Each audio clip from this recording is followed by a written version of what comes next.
Hello and welcome into what we're calling episode 1 of Footium with Laird. I'm Andrew Laird, joined today by, and I feel bad because I didn't ask you before. Do you pronounce it Bachman or like Bachman? Yeah, just Bachman. Bachman. All right. However you want. I prefer, whatever it actually is. Yeah. But anyway, Bachman, thank you very much for coming on today to convince me to play Footium, even though I already have a club and a ton of players, and the season starts tomorrow. But yeah, we're going to jump into basically why people should play Footium. And so right before this, you told me the pressure was all on me in order to do well. And I feel like the pressure is now on you to convince everybody who's watching to play Footium. Okay. Well, that's a big task, and I think I'm going to come in here knowing full well the pressure is on me because we've seen the hype leading up. The people want to see this. They want to see you play the game. So tomorrow, what I think I want to first hear your impressions putting your first lineup in. Yeah, I have no idea what I'm doing. And I will admit that I tend to learn from doing, which is like really dangerous when you play a game and you jump right in because it's the easiest way to light money on fire. And admittedly, Footium gave me a club and kind of funded me with some players to start so I could figure it out. And the more I got into it, I was like, I'm going to replace all of these guys, like as soon as I know what I'm doing here. But I kind of said this on some other shows, like as I was talking about getting into Footium, I never played Football Manager. And so the idea of like a football management game is cool to me, but I have no experience in it. And so I have no idea if that puts me behind or it really doesn't matter. But I've basically been trying to watch as much content as I can to figure out what the hell I'm going to do. But based on the reaction to me talking about playing and the number of people who were like, this game is so much fun, I love it. And the more that I see people talking about it, it's like, obviously there has to be a good game here, because if it wasn't engaging and entertaining, people wouldn't be talking about it like they do. The people on the internet, they have a hard time believing. They see all the Footium clubs, right, 400 plus, tweeting each other. You're going down this week, and the people see and they say, "Oh, it must be bots. It must be bots promoting a scam, right?" But no, it's real. And so the first thing I would say, we know it's a management game, right? It's true. We've got a lot of the Football Manager players playing, but going into this first day, I'm going to tell you, it's 22 days. It's going to be intense. It's relentless. There's no let up, right? And very well, it might go down to the last minute, right? You might be fighting for promotion on the last day. So you want to keep a cool head, right? Take some notes, maybe take it easy. Think about when you can, maybe you'll take a note here, something that might help next season, right? So that's sort of my first thing to say about it, is just the level of intensity. But it's a positive intensity, I imagine. Yeah, I think we're going to say so. There's definitely mixed opinions about how long we want the off season to be. Okay. So, maybe you can have your thought on that. This season we're having 2 weeks off, right? Get more people in. But the last season I think it was less than a week, and it's just, go again. Wow. Yeah, that seems intense. Thanks for everyone for coming in. The question I think that everybody wants to ask here, Zibisk says, what's Footium? What is Footium? Yeah. So what is it? So Footium is a football management game, right? And it's focused on live match management, right? You're going to have a lot of games are going to have their pros and cons, but this is really focused on the experience you might have in Football Manager in a live match, right? 30 minutes, mano a mano. There's mind games at play, right? And it's quite open-ended in the way that you can manage your team. Mm-hmm. So, and it's first of all, it's a football manager game, right? It's a live manager game. And then after that, you would have to mention the prizes, right? So you're going to put ETH in, and you're going to have ETH rewards at play. Every month you can win. And the way that they do it, really one of the best selling points of Footium is the sustainability that they built and the way that the economics work. And really, with the community we've had, has been so has kept such a close eye and are so have such a great attention here is because they believe in the model and the structure. So you own this club. Your club is going to have academy players every season. This is the core generation of the players. So five players of your academy, they're going to cost ETH to mint. When you mint those players, 90% will and always will, at least my understanding, right, will go into the prize pools. Mm-hmm. And if you can go read into it, it actually splits between next season, 60% to the next season, 30. I don't know the exact 60, 30, 10 is what I heard on a podcast today. That's what I think is right. Yep. So you can do all these calculations, right? How much you're spending on players, what you spend on the club, but really you need to get a look around in the environment. Say when you're buying these players, you're sort of getting a share in the ecosystem, right? And so these are you're owning a club, right? And these are at any football club, these are a big part of your assets. So how are you going to manage these assets? And really what I do is I look at how much does this player cost me for how many seasons of utility we might have, Mm-hmm. right? So this is going to be the natural way that the other end of is the retirement. So that's going to keep the lid on this supply. But essentially, I mean, you've got the basics right, but I gotta look at my notes here. Okay, No, I think that's exactly kind of how it was sold. Like I wanted to like go back because I tweeted a couple days ago like about doing a show like this. Who wants to talk to me about Footium? And your response was, "I am surely your man." So can you go back to like when did you kind of start getting involved in Footium, and what was it back when you had joined that made you want to get in? So, and I think that's, one of the first things I was saying was it definitely started as big, a lot of us are big football manager players. There's a big passion for that kind of side. Where can this game go, right? What is a more ideal version of a football manager game, right? And somewhat when you add stakes, it adds an honesty to the game. Mm-hmm. And so I think a lot of the game, we were playing So Rare. We were kind of introducing that way, and So Rare has a big mix of people that are know about ETH and whatever, people who don't. But he sort of started there and heard about this. I think Hybe was a big one. He did a podcast and we heard that. And I mean, really just, it was a moment of like, yes, that's where, I'm playing the So Rare game, but that's the game that we want to go figure out what's going on over there. It felt like the way that it all works, and obviously the game is based on Ethereum, and it like So Rare gave a lot of people kind of a look into what Web3 games can be, and over the years, So Rare have done a lot to try to, I don't want to say to hide it, but to basically move away from it.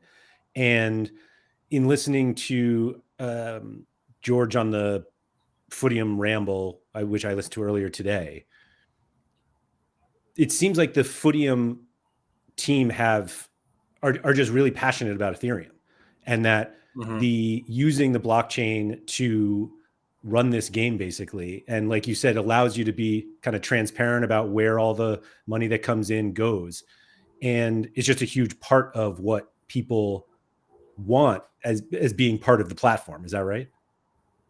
I think that's exactly right. I think there's, to many people, there's sort of a split, right? When you make an Ethereum game and you try to work against it the whole time, right? Maybe it can be done. And I think on that Sower Ramble or Footium Ramble, right? George, he was saying, maybe we are headed towards having that fiat option, right? And I think if you see the game and the state it is now, right, you will have to embrace the Ethereum to play it, and that will be a turnoff to people. But right now we're embracing it. Where a lot of projects are thriving in this ecosystem.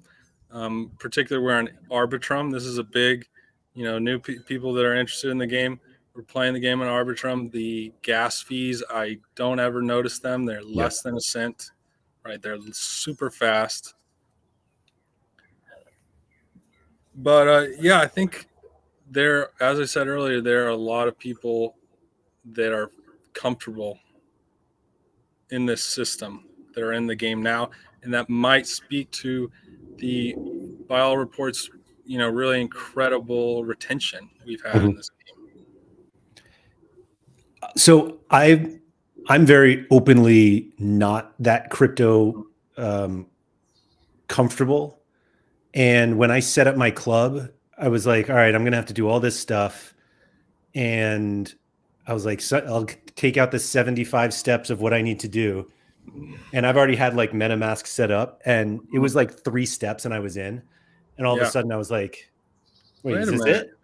And it was like, I had made such a big deal out of it in my head. And then there I was like searching for players on OpenSea and everything. And that like caught me off guard at first, of the whole like, wait, I have to go somewhere else to like get my players. But it almost leads to the more, I don't know why that made me feel almost more like that there was more transparency in the game. That I was like, all right, this is like a public site that anybody can go to and see this, and it's not hidden behind where like feels. I think the one thing that the blockchain has taught or instilled in me is almost like an inherent disbelief of what's going on behind the curtains. And like, I don't know, the OpenSea thing, I will admit, felt very weird at first. And then as soon as you get into it, you're just like, and not getting into it makes it sound dramatic. Once you do it once, you're just like, oh, this is actually quite easy.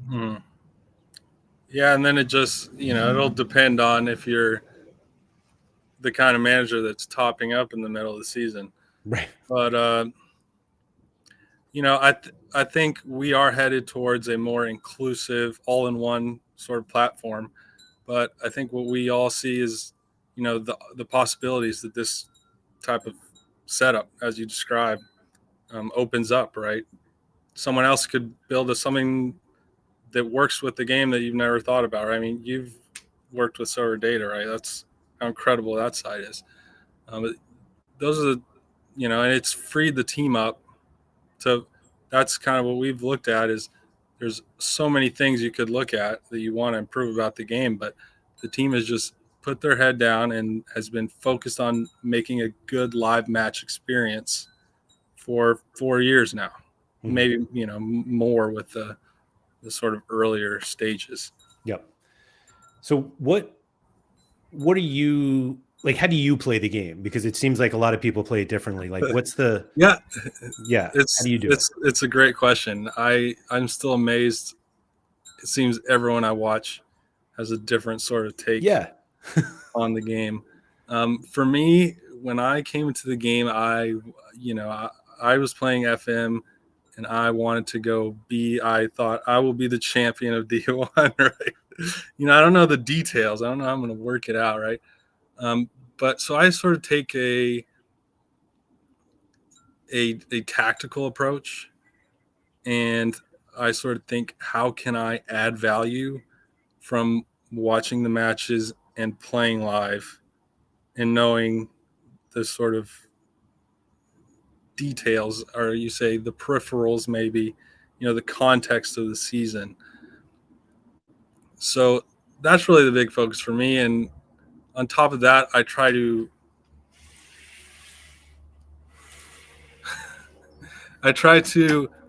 have a mostly sustainable sort of club. I try to run it as you might run any club. Think you have your San Diego FC, right? So you got to be responsible. You have to have good relationships, and then I try to, I was very fortunate. We won over 3 ETH in last season, right? 22 days, crazy 22 days. And then I like to think, how can I spend that money off the pitch to grow the club, right? And actually that's what's missing a lot in the game at the moment, is the value of the individual clubs. But it's certainly, we have a good idea that the community and the team are on the same page with this kind of stuff. So, that's definitely a direction that we're going. What do you mean by that? Like, what could be added that? Well, sort of give and take, right? If you kind of imagine the game on inception, right, without knowing the game, imagine the concept, you might think, I can get promoted, I can sell it for more, right? Just those kind of things, right? And really what we've had in 5 seasons is just a really good chance to try all this stuff and see how it actually plays out. And the way it's played out is that the club is not really having the value. You're going to have to field the team, right? So it's going to be tricky to sell your club, and it's a tricky balance, and it's tricky to add value to your club, and it's hard to sell whether or not what division you should be in, you want to be in, right? It's got that so rare feel where it's like, I'm entering a competition, like, let me map out the prizes, and then maybe I'll find what competition I want to be in. It does seem like the club values are. Is it fair to say that they're wholly dependent on the division you're in? Like, what would separate 2 clubs in the same division other than, I like the name of this one better than the other one? I don't think there's much. I think there is actually a lot, though, to the appeal of the name, right? There's not a lot. It's more, and people might go into who's in the league. Am I going to have better chance in this league? And then on top of that, the current situation with time zones. Yep. Right? Because you got live management, so you might swap clubs for a different time zone. But essentially, you're right. And even more essentially, they're all sort of just a ticket to play. Right? So there's just a big normalization from D3 to D8 in the prices. But I think it works really well for what we're doing, because it's really going to be easy for you to join wherever you want to join. Sure. Is there, like, what's the realistic opportunity for someone if they come in and they say, I want to be in D1 right now? Like, I think it's D1 clubs don't get sold. It's, I might want to keep this to myself, but it is, I think it is very realistic. You will see a lot of clubs that when they get up to the top and they don't know if they want to hang around. So they're on the market, point. You might want to join D2 maybe, but we've seen them go under like half an ETH and less. So, if you're of that persuasion, it seems quite reasonable. Half an ETH for a D1 club or D2? There was an all-time sale that was D1 that was, I don't know, maybe over an ETH. that's post the airdrop, before the players would be packaged together before the game started. But more normally, yeah, I would say some D2 clubs have moved in that range. I don't know why that seems much lower than I was expecting. Well, because it's all going to go into the player cost.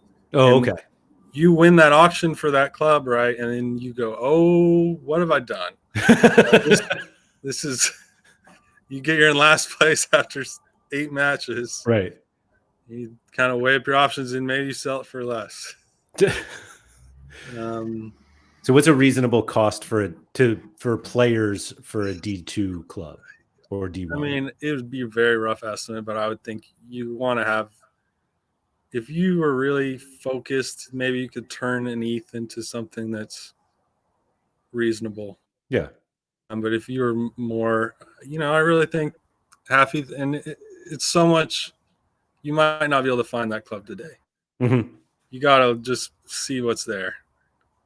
And that's a lot of this game is reading the room, being patient. And part of a lot of what I would say with my approach on squad building is, right, you have these age profiles, and then it's how can I time things out right? Mm-hmm. Right. Next season, maybe I've got a couple guys hitting their prime. Right. Maybe that's when I add in this old guy or this and that. So how many players are you kind of in control of at any moment? Let's say 300. Yeah.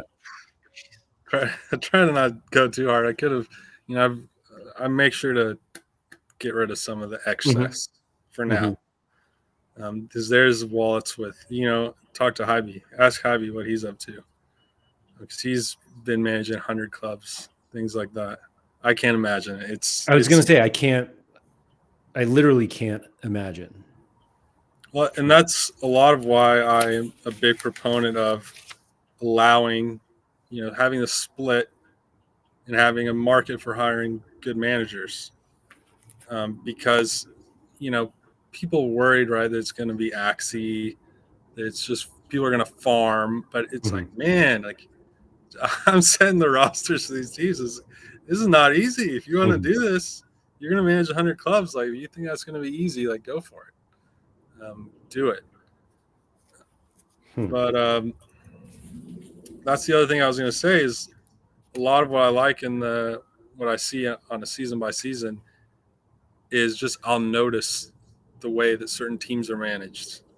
You're like, wow, this guy, his team's not that great, but he's got a way. Whatever he does, whatever the halftime changes he makes, some come off, and he's just there. He is. You recognize the badge.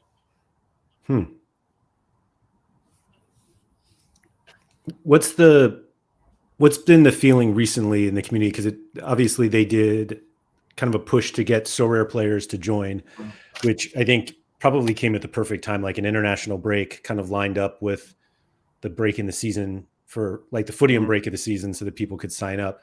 But maybe I'm just paying attention more, but it feels like Footium is more on my timeline recently.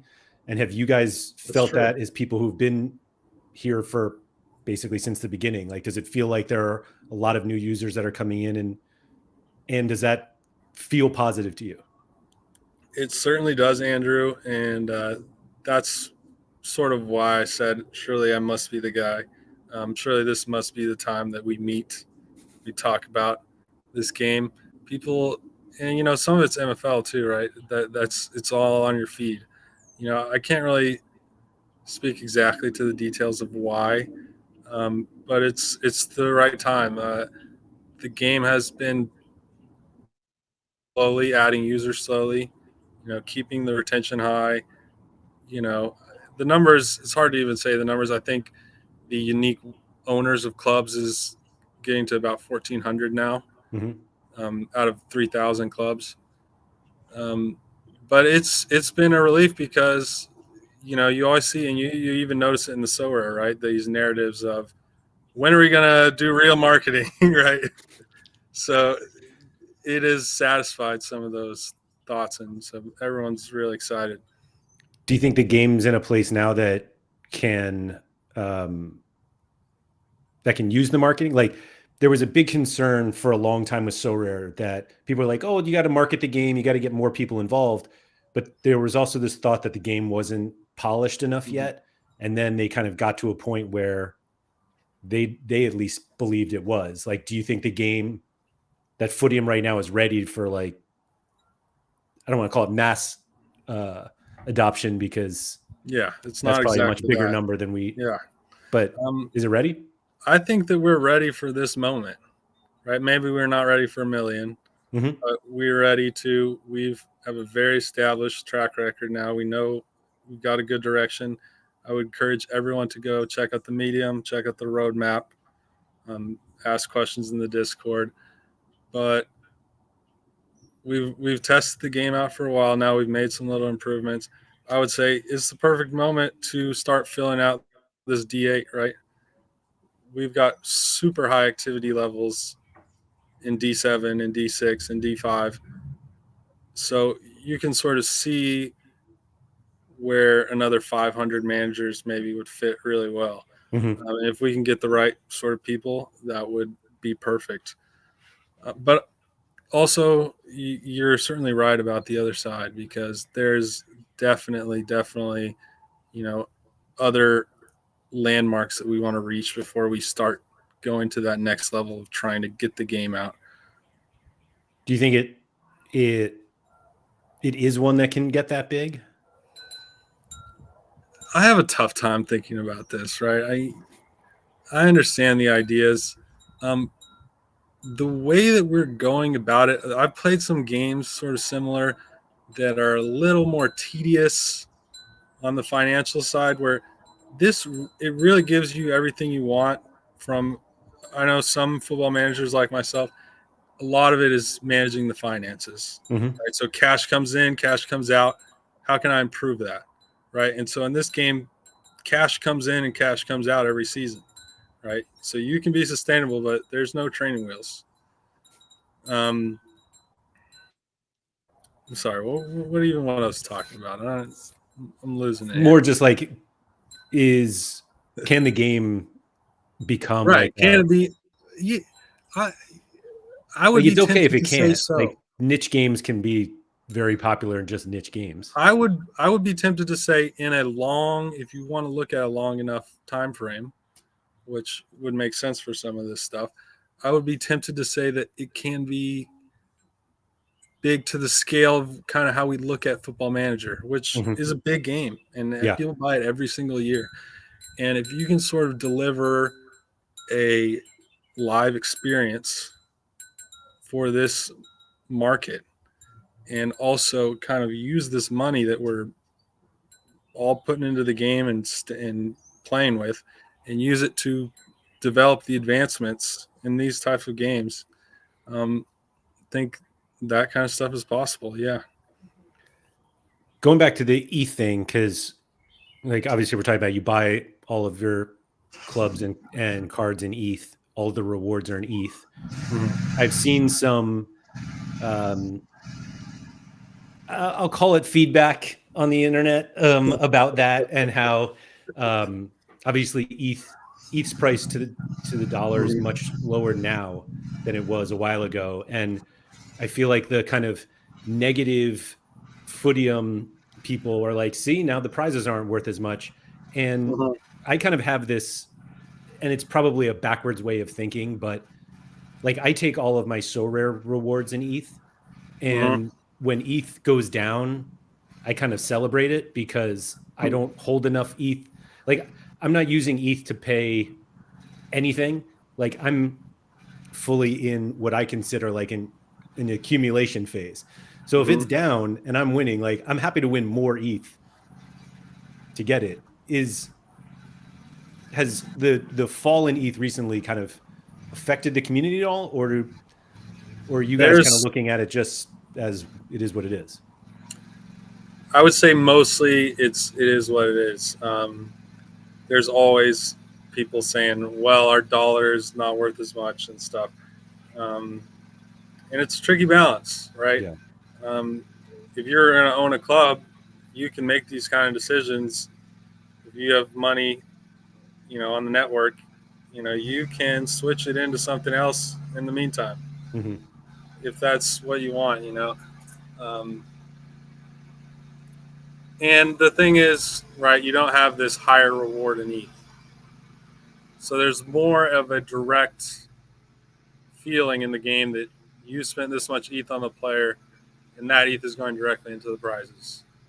So I think a lot of us take this one ETH is one ETH sort of approach, but I understand it is a tricky financial balance for sure. Yeah, because that was always kind of the thing on So Rare that you know everyone's like, oh, we value everything in ETH. This was like early on.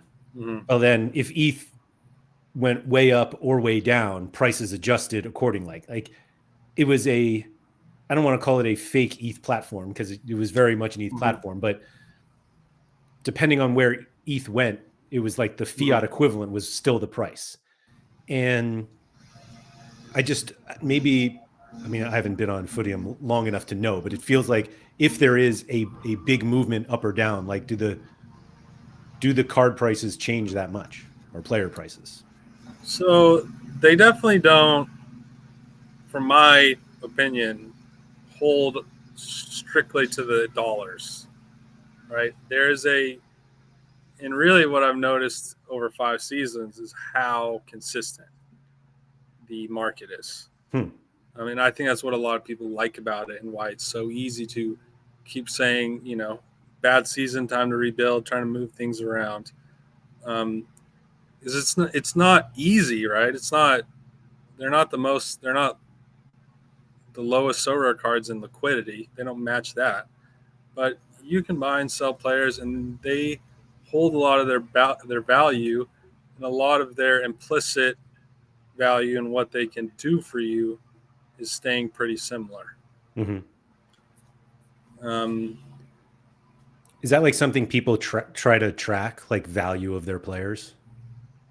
I don't see that. I Yeah. don't see that. What I see is people tracking what's coming in and out. Mm-hmm. Um, some of us are tracking kind of if I buy this player, how many seasons does he have left? What do I have to kind of win with that to make it make sense? But what I was going to say on that is, what you've really got in this game that plays into the sort of idea that you see everything, um, right? So the player's potential, right? There's no hidden potentials, but it lives itself out in a variety of ways. Mm-hmm. Okay, so you will, whatever level you're looking at, if you go on the market, you'll see there'll be a late bloomer because he was neglected, right? And you can kind of make what you will of that in the market. Um, and the other side, the other point of that is when everything is there, right? There are no bubble graphs. There are no blow, right? So you don't have to fight that so much. Um, there the what has played out is that the inevitable utility of a higher rated player will come will show itself mostly in the marketplace, Mm-hmm. right? So it's hard to think about 5 seasons later, but if you, more than likely, if you train this guy really hard, you pay attention, you train your player for 5 seasons, it's probably going to be okay, right? If he's young, he's the right age profile. Maybe if he becomes 28, uh, people all think it's a red flag. Um, there's enough give and take that not everyone has to go pile into the young player, right, to inflate the value. But at the same time, there is, a niche that you can find in investing in those types of players. So you said before that you have roughly 300 players. Yeah. What do you at this point in the game look for in looking when you look to acquire players, or are you at a point where So you're not trying to do that much? mostly, yeah. So 9 out of 10 is going to be from my academies, Mm-hmm. and you understand the game. The season 1, the ratings were a bit lower, and we're kind of imagining where they're going to grow to. Yep. It's not going to grow forever, right? But maybe a couple seasons we'll start to have kind of a full-fledged ratings in most of these divisions. So really 9 out of 10 out of the academy. After that, I'm thinking about where my holes are and then trying to find enough outliers that I can kind of justify it in a way. Mostly I'm not sweating over the change.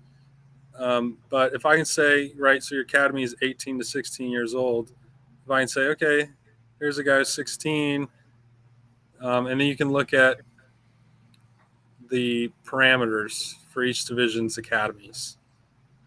So, right, so I need someone in about this academy level, about this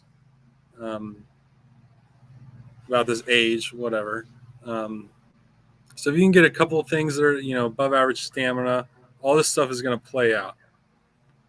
Because as I say, it's so relentless. The stamina, a lot of the game is managing the fitness of your players. Yeah.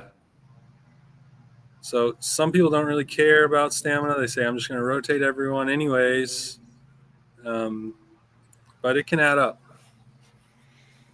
That was one thing that it was earlier today where I was just like, oh shit, I got to really like think about this part of the game, that because I obviously come from So Rare where that's just not a concern at all. You're just like, oh, yes, play your cards and just do whatever. So it is kind of a fun wrinkle that you have to consider basically every day. How far ahead is your, I don't even want to say like planning, because that's almost not specific enough, but like, can you see basically where your cards will be in 5 seasons? I'm sorry, I think I missed the key word in that. You said where my cards will be used. Is that what you're asking? And like how powerful they'll be at that point? Like how far out do you look? I do look, and really plans change a lot, but you try to sort of know what's going to be the basic structure of 5 seasons. I would say that's probably about as far as I want to imagine. That's what it's funny to think that as we're in season 6, like, and it's quick, right? Yeah. It's 22 days, so you think it's fast, but that's really where you get a lot of the advantage in the game, is thinking a few seasons ahead. So like, do you know what I mean, obviously, like you said, things change, but like, do you know like what your team will look like next season? I have a good idea about for next season. I've got a very good idea.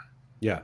For the season after that, maybe it drops 10% every season. Maybe you take a player out of the lineup and say, I'm going to have to kind of replace him, maybe by a legend, something like that. I do have enough experience in helping my friend out in the D5 to kind of see the other side where you don't have kind of the top end locked in. But it's been, I think we've had a lot of fun working with my buddy, and it's like you can really easily sort of justify going for older players, going for younger players, picking your favorite positions.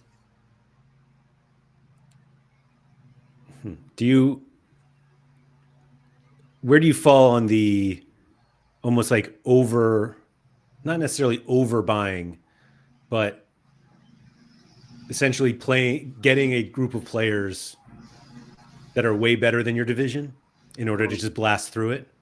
Like, does that tend to be a waste of money early on, or do people do that? I think a lot of people have used that strategy to really strong effect. I think it's very valid depending on sort of what club you want, where you're going to start. Like, sure, go for it, go up, right? The prize money in a lot of these situations are pretty good.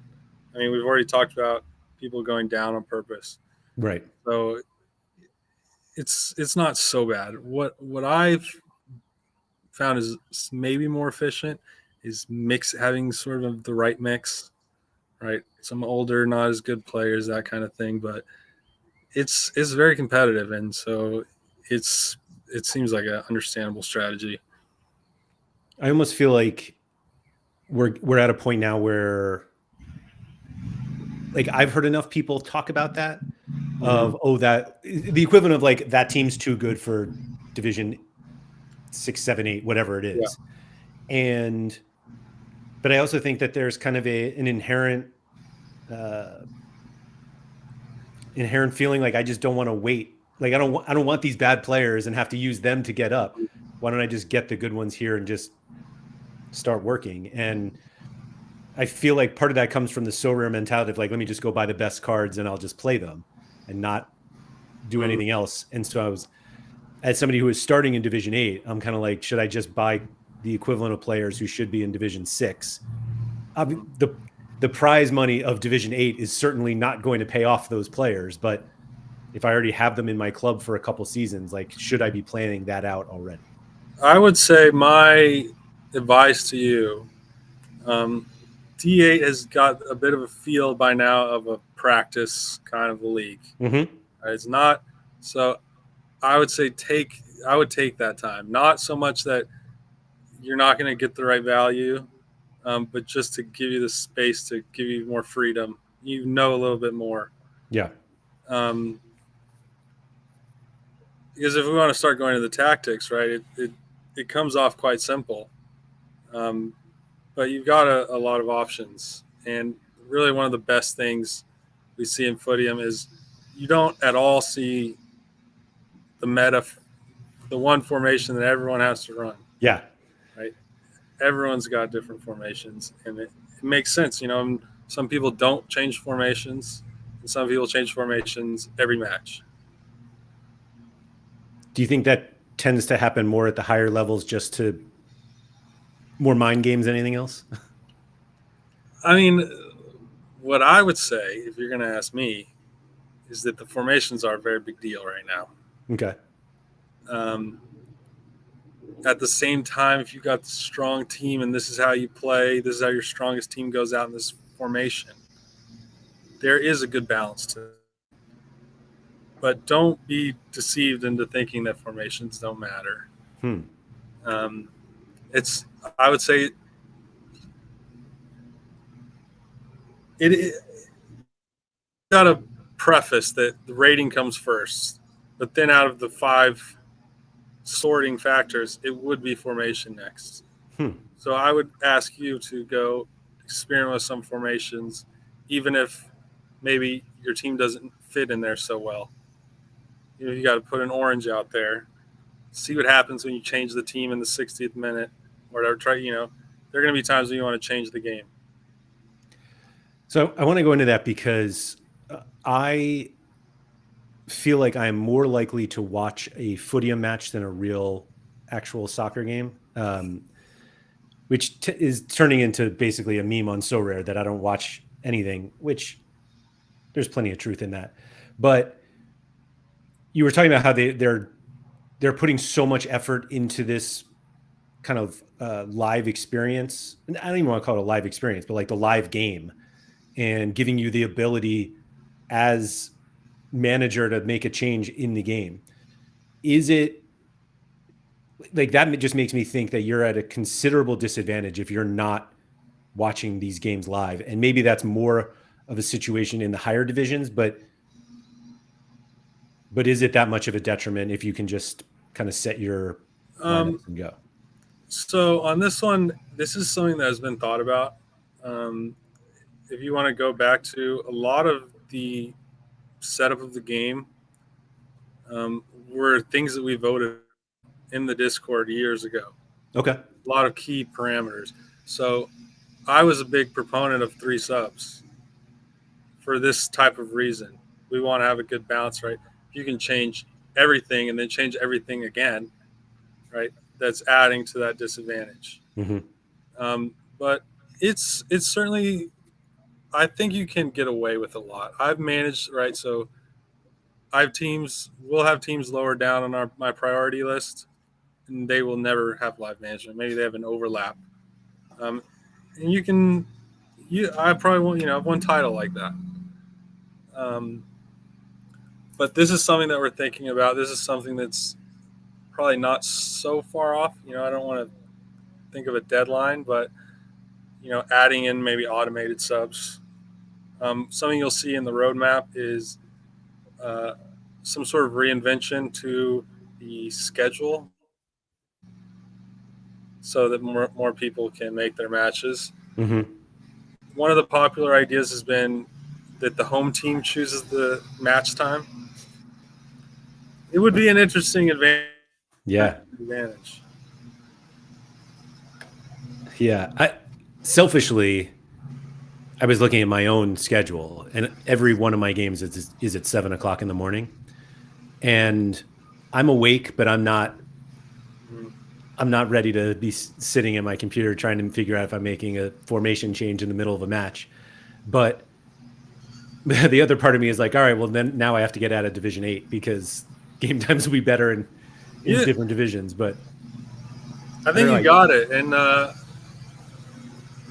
really in D8, you probably can really get away with not managing the matches. I would think, you want to get in just to experience and learn a thing.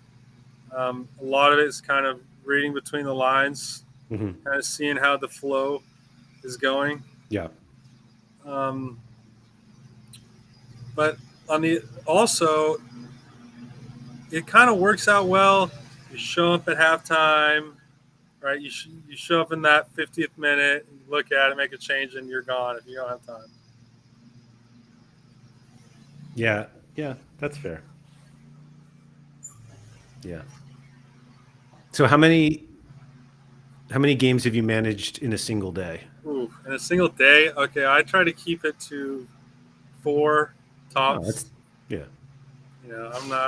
I'm keeping it cool. Okay? I'm going for quality. That's fair. So what's your timeline for players? Like, do you look at them as because I know like everyone retires at 32, so 31's last season. Like, have you mapped out like all of the players you have basically until they're retiring? So I don't focus on sort of what players I have. I have mapped out the theoretical cost per season of every player I have mapped out till they retire. Which is how I start my finances of how many players should I have, which competitions should I be going after. Like basically just an amortization of those players, of exactly. the cost of those players? No, exactly. With no consideration of the reward, like where they are? Because obviously like... so that would be the sort of what I would use that data for. Gotcha. So I've got this and I kind of say, well, now that I've got this team, there's not really good outcome for this team. Right. How can I move it around? This is sort of the asset management of the club. When did you go from one to multiple clubs? I assume it's a long time ago, but like, what was it that you were like, oh, I should actually get another club here?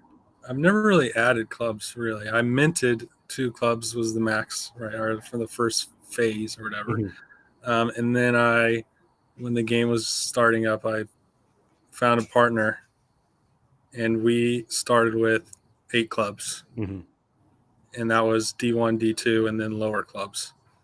But so it was just my one club, the 8 clubs, and we sold off 2 maybe. So to just focus on 6. And so you basically look at like your whole player base and where they fit best in those clubs. Well, right now D1 is really mostly for glory in my current club setup. So you kind of, how can I get it something really good on the pitch that's going to be entertaining? It's, we're going to have these big matches that people are going to want to see. And then it goes down from there. Really, the lower divisions kind of where a lot of the money is made for me personally from our club. It sort of builds itself out naturally. I won't say that I start on the spreadsheet. Yeah. Right. You want to get in the game, right? You pull up your player page and look at when you're in the player page, you can click on it by cards, the card view. Mm-hmm. Just look at the whole team. What might I be missing? Right, kind of brainstorming. This was what's going to happen over the season, right? Like you have maybe your favorite club is United or whatever. What do they need in January, right? How can you kind of crack the code? Because one of I don't want to call it like a criticism, but it probably was presented that way to me, that part of it feels like a spreadsheet game. Not a spreadsheet game in terms of you're playing a database non-NFT game, but like that everything you're doing is kind of planning out. But it does feel like there's some validity to that comment. It's just a matter of how much you want to put into it. There is some validity. I will say, the more that I see these things, the game play out, the more I'm personally am really impressed by the way all of these elements, which I think you're hitting on perfectly, are balanced in the game. So a lot of people, so many people in the Discord, right? Vibes. I'm the vibe manager. Okay. And a lot of them do really well, especially if you got one club, if you got two clubs, right?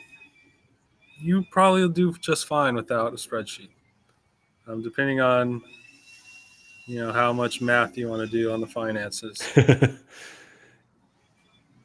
That's fair. I don't picture myself as having to worry about D2 and D1 anytime. Mm-hmm. I was going to say soon, but I don't even need to add the soon. We're making a spot for you. Yeah. But yeah, it does seem like the game is approachable enough where, yeah, if you want to go full vibes, like I probably will. I think it's great. We watched the Footium in the States. It's like the MLS cards guy last night. And, these guys they're all D8, D7. The ones in D6, like, you don't even know. You don't even know what's in D6. So I think the game does a good job of sort of naturally putting you in the right environment with similar players, where it's, as I say, goes down to the last day. Epic. You got to be ready for the mental fallout, right, of the epic wins and losses that you will have. The way that I was, the feeling I got the more that people were reaching out to me about Footium was that so many people focused on like the engine of winning ETH, and that so much of it was about ETH. And the more that I've gone into it, it almost hid the fun element of the game. But like guys like the Footium in the States guys, like clearly there are lots of people who have fun in this game, and it's not fun because they happen to be winning ETH. Like it's the fun of trying to win the ETH. Winning it is obviously very fun as well, but I think I underestimated the fun part until I actually got into it, and it was like, oh, I get why people like this so much. And that's what I keep sort of saying is this sort of open-ended idea, right? So you just look on the website, maybe you just watch a stream, and it can be hard to kind of get an idea of what the game really is. What it's kind of, we're the club owners and they are the FA, right? They're in the FA. They're creating a system for us to compete, right? It's not maybe all on the website. It's not all in front of you necessarily, which, you can't wait to add more stuff to the website. What are you waiting for next? Like you specifically? For me, it is which I think is a lot of people, is adding a layer of club facilities. So I'm improving something that will make the user that much more excited. I'm going to get into D6. I'm going to stay in D6. I'm not going to go down because I'm going to build up my facilities and my players are going to train a little bit harder, right? I'm going to improve my academy, something that will last for years. one of the things that George mentioned on the Footium ramble was when you support like a football club or you are really into the sport, so much of it is not watching the game. It's like, and everything that we've kind of been describing is just that. And he mentioned the facilities that they're like working on that to become part of the game. But it was funny to hear that while also hearing how much effort they put into the live game experience. And so clearly they clearly think all of it is important, which is great, because as in a way to mimic real life club ownership, it is all important. Yeah, I think that's and it's really well said from George. And we have I think the Discord and the community have a really good understanding with the team, because they have to make really hard decisions, and we want to hold them to it and present the other sides of it. But I think we're all, I don't want to say all right, but we are happy with the commitment they've had. Mm-hmm. I'm certainly don't want to be here to be slandering any other projects. But for me, the problem I had with So Rare was the vision was different every time I logged on. And that's what ended it for me. Mm-hmm. I will say that that Footium, everybody that has spoken from Footium seems very focused on, like, they know exactly what they want to do and they're working to deliver just that.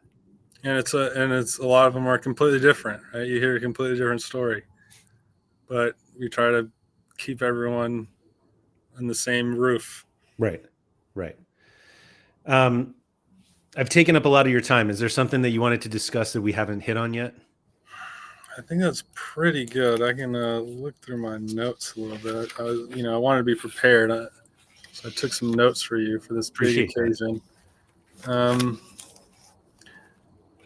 Maybe I think people got a good idea. I took some notes on maybe some more technical things. I will say, anyone who's looking to play the game, be safe, right? If you're going to be using the crypto, watch out for scammers. Check out the channels, the support channels, and that's another one of the best things of Footium is how easy it is to find every single thing you need in the Discord. Go to the official links, look in the support, open up a tab if you need something, and people will be there.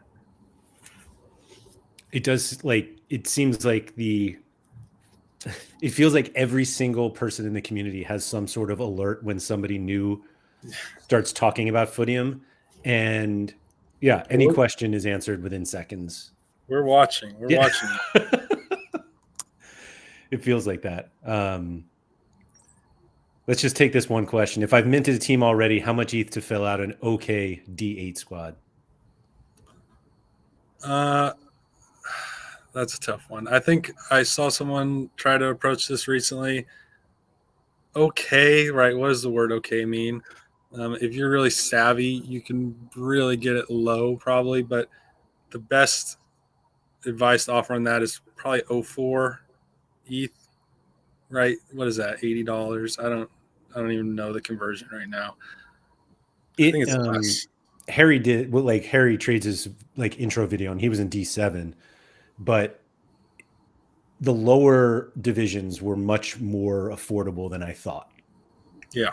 Harry did great content. I would encourage everyone to check that out. He has a really good handle on what he's getting into, and his numbers, right? He didn't spend big on anyone, but I'm going to be interested to watch what he gets up to. Same. He said, so under 0.1, just want to make sure it isn't 2 ETH. It is not 2 ETH. If you want to spend 2 ETH, come find me. I've got players for you. Yeah. No, yeah, I think Harry picked the game up really quickly, and like I go to Harry with questions now, and he's like very quick, and he's like, I learned this 3 days ago from these guys, and it's like everybody, like I said, everybody's like super helpful because it is one of those weird dynamics. I think I was talking to, I don't remember who I was talking to about it, but the amount of help throughout the community, whether it's like your question or people offering players to new people, like I'm not using this player, you can have them, is the amount of help is astonishing in a game where at some point we could be competing against each other, but people are more willing to help now, which is great. It's really positive.